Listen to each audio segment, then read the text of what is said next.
Hormuz കടലിടുക്കിലുണ്ടായ ആക്രമണത്തിൽ കപ്പൽ ജീവനക്കാരനായ ഇന്ത്യക്കാരൻ കൊല്ലപ്പെട്ടുവെന്ന വിവരങ്ങൾ.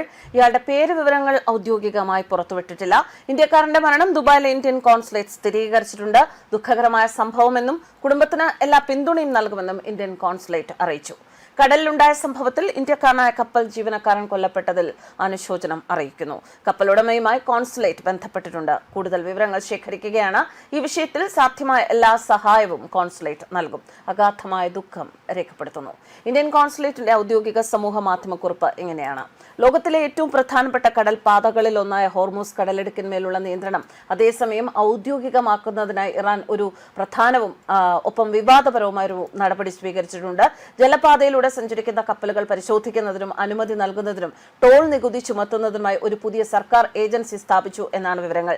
ഷിപ്പിംഗ് ഡാറ്റ സ്ഥാപനമായ ലോർഡ്സ് ലിസ്റ്റ് ഇന്റലിജൻസിന്റെ റിപ്പോർട്ട് പ്രകാരം പേർഷ്യൻ ഗൾഫ് സ്ട്രെയിറ്റ് അതോറിറ്റി എന്ന പേരിൽ ഇറാൻ ഒരു പുതിയ ഏജൻസി സ്ഥാപിച്ചിരിക്കുകയാണ്. ഈ റൂട്ടിലൂടെ കപ്പലുകൾക്ക് അനുമതി നൽകുന്നതിനുള്ള ഏക നിയമാനുസൃത അധികാരിയായി ഇത് പ്രവർത്തിക്കും. പേർഷ്യൻ ഗൾഫിൽ നൂറുകണക്കിന് വാണിജ്യ കപ്പലുകൾ കുടുങ്ങിക്കിടക്കുന്നുണ്ട്. തുറന്ന കടലിൽ എത്താൻ സാധിക്കാതെ വരികയും ചെയ്തതിനാൽ ഇറാന്റെ നീക്കം അന്താരാഷ്ട്ര സമുദ്ര വ്യാപാര സമൂഹത്തിൽ പുതിയ ആശങ്കകൾ ഉയർത്തുകയാണ്.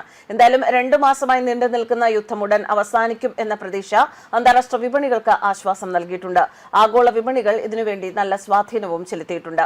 അതേസമയം യുദ്ധം അവസാനിപ്പിക്കാൻ US അയച്ച ഏറ്റവും പുതിയ നിർദ്ദേശങ്ങൾ പുനഃപരിശോധിക്കുകയാണെന്ന് ടെഹ്റാൻ അറിയിച്ചു.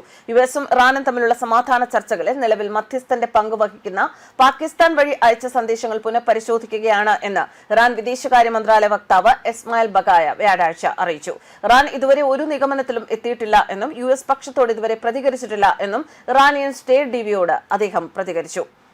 വ്യാഴാഴ്ച വൈകുന്നേരം ഹോർമൂസ് മേഖലയിൽ സ്ഥിതി ചെയ്യുന്ന ഖേഷം ദ്വീപിൽ ഇറാന്റെ സായുധ സേനയും ശത്രുക്കളും തമ്മിൽ വെടിവെപ്പ് നടന്നിരുന്നു. പേർഷ്യൻ ഗൾഫിലെ ഇറാന്റെ ഏറ്റവും വലിയ ദ്വീപാണ് ഖേഷം ദ്വീപ്. ഏകദേശം 1,50,000 ആളുകൾ ഇവിടെ താമസിക്കുന്നുണ്ട്. ഒരു വലിയ കടൽ ജല ശുദ്ധീകരണ പ്ലാന്റും ഇവിടെയുണ്ട്. എന്തായാലും വെടിവെപ്പിനെ കുറിച്ച് വിശദാംശങ്ങളൊന്നും ലഭിച്ചിട്ടില്ല. സംഭവത്തെക്കുറിച്ച് വൈറ്റ് ഹൌസും US സെൻട്രൽ കമാൻഡും പ്രതികരിച്ചില്ല. ഇറാന്റെ അർദ്ധ ഔദ്യോഗിക വാർത്താ ഏജൻസികളായ ഫാർസും തസ്നിമും തെക്കൻ ഇറാനിലെ ബന്ദർ അബ്ബാസിന് സമീപം സ്ഫോടനങ്ങൾ കേട്ടതായി റിപ്പോർട്ട് ചെയ്തിട്ടുണ്ട്. പക്ഷേ സ്ഫോടനങ്ങളുടെ ഉറവിടം സ്ഥിരീകരിച്ചിട്ടില്ല.